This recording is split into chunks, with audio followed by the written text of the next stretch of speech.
Hello student. तो आज physics class 10 का एमसीक्यू लेकर के मैं आया हूं लेसन फर्स्ट और इसका पार्ट स्टार्ट हो रहा है यानी पार्ट 1। ठीक है, तो फर्स्ट क्वेश्चन मैं करने जा रहा हूं, ठीक है ना। तो इसका फर्स्ट क्वेश्चन जो है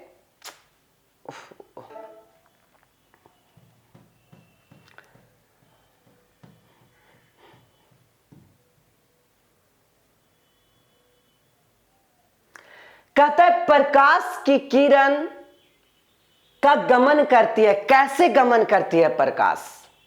टेढ़ी मेढ़ी रेखाओं पे, सीधी रेखाओं पे, किसी भी डायरेक्शन में या इनमें से कोई नहीं। सबसे पहले वीडियो को पॉज करके और इसको अटेम्प्ट करें। अटेम्प्ट करने के बाद कमेंट बॉक्स में इसका आंसर लिखें और वीडियो को फिर आगे देखें। तो प्रकाश की किरण गमन करती है किस डायरेक्शन में? तो आंसर इसका होगा प्रकाश की किरण सीधी रेखाओं में गमन करती है।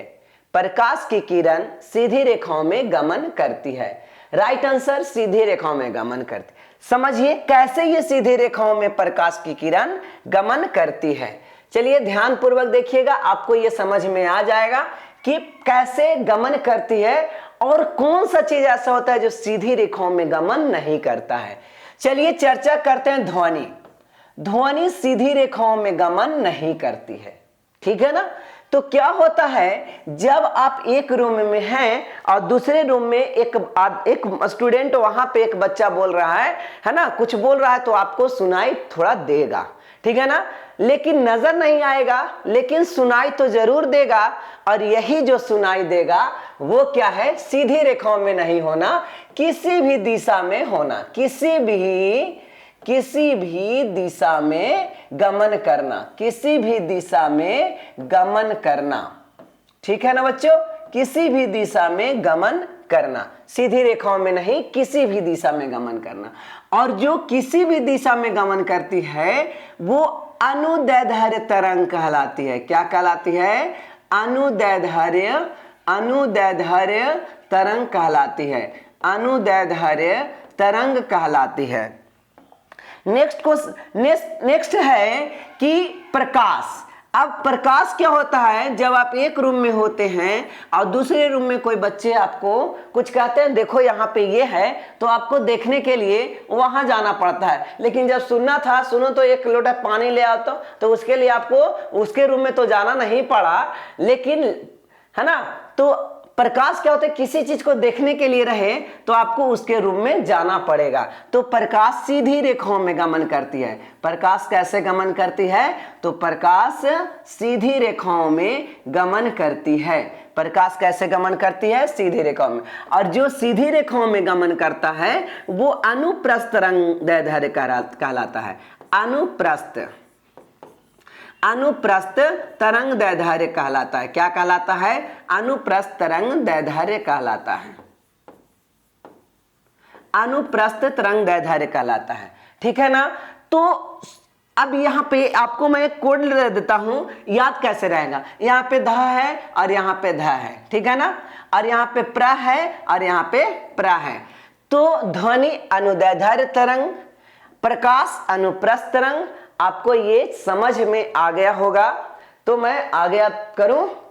अगला क्वेश्चन है प्रकाश का वेग सबसे कम यानी मिनिमम किसमें होता है?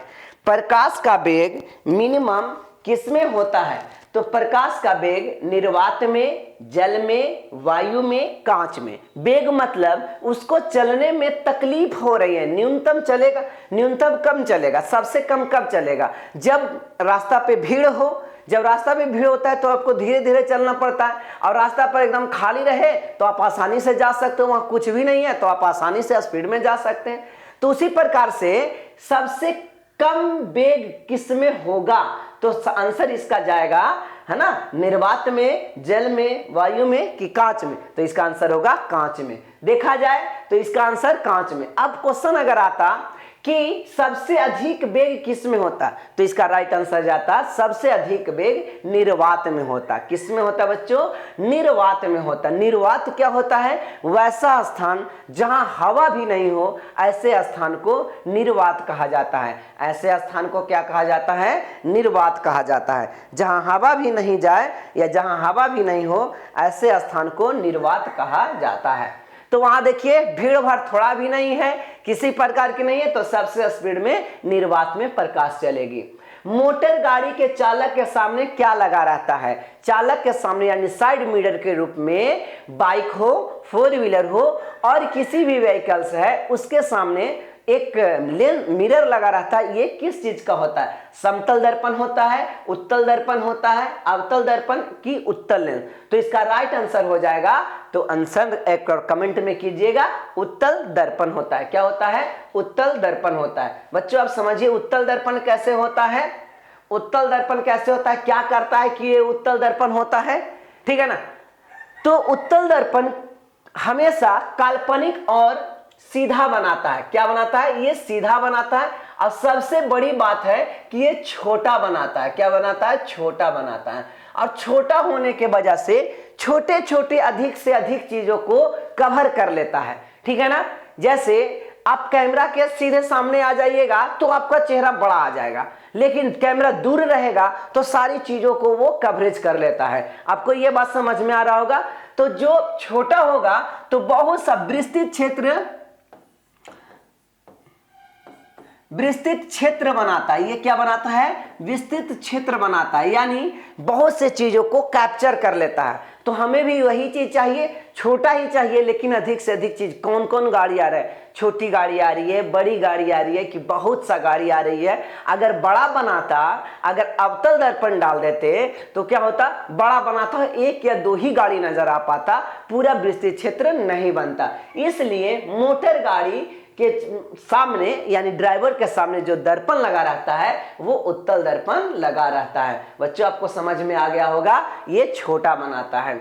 अगला क्वेश्चन है, मोटर कार के हेडलाइट्स। हेडलाइट्स के लिए क्या चाहिए? ज्यादा से ज्यादा चाहिए। देखिए उत्तल दर्पण के लिए क्या चाहिए? कम से कम चाहिए था। और लाइट हेडलाइट्स के लिए ज्यादा से ज्यादा हो, बड़ा इमेज बनाए, तो ये अवतल दर्पण होगा। इसका राइट आंसर क्या होगा? अवतल दर्पण होगा, ठीक है ना। फिफ्थ नंबर क्वेश्चन है, समतल दर्पण द्वारा बना प्रतिबिंब कैसा होता है? तो समतल दर्पण द्वारा बना प्रतिबिंब हमेशा काल्पनिक होता है, और जो भी काल्पनिक होता है वो क्या होता है? सीधा होता है। तो इसका राइट आंसर होगा काल्पनिक, बी ऑप्शन पे है, काल्पनिक जो हमेशा सीधा होता है। क्वेश्चन नंबर 6 है, लेंस की क्षमता का एसआई मात्रक क्या होता है? लेंस की क्षमता का एसआई मात्रक डायऑप्टर, ल्यूमेन, लक्स, एंगस्ट्रम। आपको मैं बतला दूं, सारे के बारे में आप जान रहे होंगे, एंगस्ट्रम के बारे में बतला दूं। एंगस्ट्रम क्या होती है? एंगस्ट्रम, एक एंगस्ट्रम ये ऐसे लिखाता है, ठीक है ना। ए लिख करके ऊपर में नोट दिया जाता है तो ये एंगस्ट्रम हुआ। एक एंगस्ट्रम बराबर 10⁻⁻10 मीटर। अगर आप सेंटीमीटर में इसे लिखोगे, तो 10⁻⁸ सेंटीमीटर राइट आंसर होगा। तो अगला क्वेश्चन की ओर चलते हैं। तो लेंस की क्षमता का एसआई मात्रक डायऑप्टर होती है। लेंस की क्षमता का एसआई मात्रक क्या होगा? डायऑप्टर होगा। अगला क्वेश्चन, प्रकाश की किरणें का पथ दर्शाने वाले चित्रों को क्या कहा जाता है? तो आप प्रकाश की किरण का पथ किससे दर्शाते हैं? प्रकाश की किरण का पथ, हेलो, हम क्लास ले रहे हैं, ठीक। प्रकाश की किरणें का पथ दर्शाने वाले चित्रों को क्या कहा जाता है? अब समझिए इस बात को कि प्रकाश के अगर रे दिखाना होता है तो ऐसे आप दिखलाते हो, इमेज को दिखलाना होता है तो ऐसे और ऐसे दिखलाते हो। जहां पे दो लाइन कट जाती है उसे इमेज कहा जाता है। और ये हो गया लाइट रे, है ना। क्या हो गया? लाइट रे। और ऐसे बहुत सा लाइट रे अगर एक जगह हो तो उसे क्या कहा जाता है? बहुत से लाइट रे यदि एक जगह हो तो उसे किरण आरेख कहा जाता है। क्या कहा जाता है? सॉरी, किरण पुंज कहा जाता है। ये हो गया किरण पुंज। ये क्या हो गया? किरण पुंज, ये हो गया किरण पुंज, ये क्या हो गया प्रतिबिंब, ये क्या हो गया प्रतिबिंब, और ये लाइट रे यानी किरण आरेख, रे डायग्राम, इसे बोलेंगे रे डायग्राम। तो इसका राइट आंसर आपको समझ में आ ही गया, ठीक है ना। फिर भी देख लीजिए किरण आरेख, ए ऑप्शन इज राइट। अगला क्वेश्चन, 2 डायऑप्टर वाले लेंस की क्षमता का फोकस कितना होता है? 20 सेंटीमीटर, 30 सेंटीमीटर, 40 सेंटीमीटर, 50 सेंटीमीटर। तो P बराबर 1/f। हमें क्या चाहिए? हमें चाहिए फोकस चाहिए। तो P बराबर F बराबर 1/P है ना। इसको मीटर में ये था, अब ये सेंटीमीटर में आ गया, तो सेंटीमीटर में 1/P, P के जगह पर कितना है 2, यानी आंसर हो गया 50 सेंटीमीटर, 50 सेंटीमीटर, ये सेंटीमीटर, ठीक है ना। तो इस प्रकार option number D is correct, option number D is correct. अगला क्वेश्चन कहता है किसी उत्तल लेंस का फोकसांतर 50 सेंटीमीटर है तो क्षमता क्या होगी?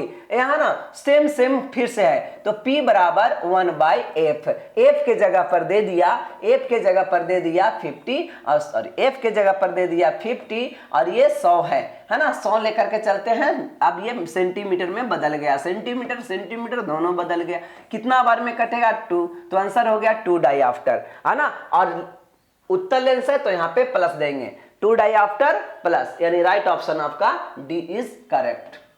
अगला क्वेश्चन है किसी उत्तल लेंस का फोकसांतर, समझ में आ गई है। प्रकाश की किरणें के समूह को क्या कहते हैं? अभी मैंने बतलाया, 3 बातें आपको याद करवाया था कि ये होता है किरण आरेख यानी रे डायग्राम। 2 रे आपस में जब कटते हैं तो इसे इमेज कहते हैं, और बहुत से रे एक जगह होती है, ठीक है ना, तो इसे किरण पुंज कहा जाता है। क्या कहा जाता है? किरण पुंज।